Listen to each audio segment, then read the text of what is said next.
ولې اوس فزیکي سنټر سر 2 کال آنلاین یې لرنارن کړل هغه بعد 2 کال بعد فزیکي باندې پلان وکړو. دلیل دا دی چې موږ ته چې افغانستان 2,000 کسان لرنا کې سانه پکړه ماشاءالله لیکن دومره کسانو آنلاین درس نه ویلي په دې پوه شو چې ضرورت دی چې فزیکي سنټر هم وي ځکه بعض خلک د انټرنیټ برق مشکل لري هغه ټول امکانات چې آنلاین دي هغه درسونه آفلاین وي او بیرته هغه درسونه خلک آنلاین هم لوستلی شي یو هایبرید لرنینګ سیستم وکړی دا اوس موږ خو آنلاین کې ډېر نور سہولتونه لرو کولای شو چې مختلف استادان هلته درس ورکړي کنه. بالکل آیا فزیکي کې تاسو دا شته؟ بدون شک چې مختلف پروګرامونو ته به داخله اخلي او هغه درسونه ویلی شي لیکن کولای دلته آنلاین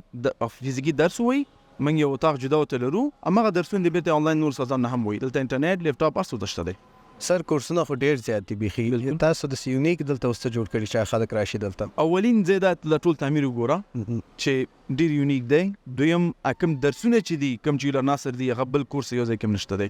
مثلا یو ایکس او استاد شرط دی کوم درسونه چې موږ ورکو او بل زموږ استادان نه فقط په فیلډ کې درس ورکوي بل په فیلډ کې کار کوي که څوک دلته ډیولپمنٹ درس وای هغه یو ډیولپر دی که څوک ډیزاین درس ورکوي هغه یو ډیزاینر دی که یو بزنس درس کوي خپل بزنسمن دی یو میلیونر دی درس ورکوي توجه کنه نو هغه استادان چې څوک دي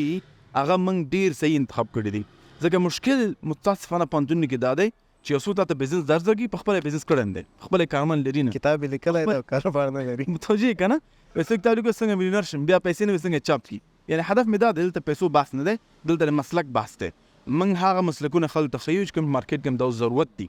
او ته چې ورزش لري خلکو ته ورکی خلک بدل کړي ته به ارزش درکې یا د پیسو مقابل کې یا بل شي لیکن موږ غواړو خلک به ارزش وکړي سنټر په ان شاء الله. ما کانفرنسونو لپاره کوم اوریدلی ول ته څه کانفرنس دلته به کانفرنسونه وي استاد شارام زما د استاد شام سم د نور استادانو مکمل مفتا